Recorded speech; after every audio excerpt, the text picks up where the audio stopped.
Punta kami bukid uli. Dito kami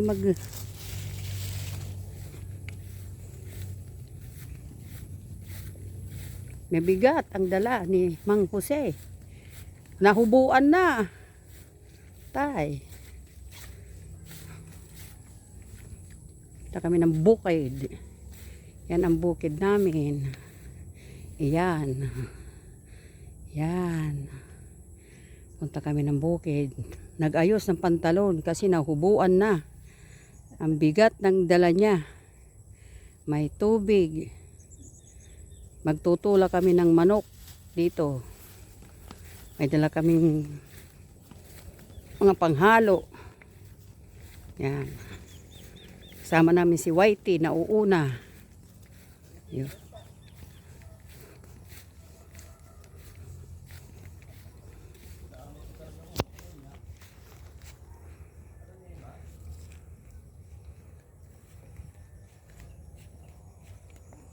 Ay, pagod. Pagod.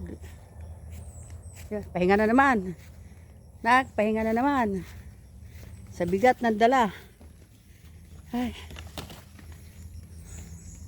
Meron naman doon tubig, kaya lang nagdala kami ng ano. Ayan.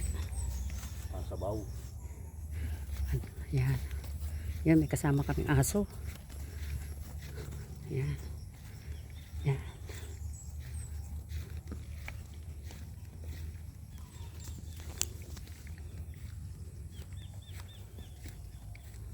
Medyo malayo-layo pa nga ba. Ako hinihingal na. Ngalay na yung isa.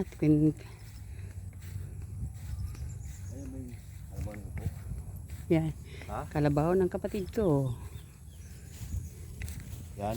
Kasama namin, walang ano, bit-bit. Sila ang guide namin. Yun.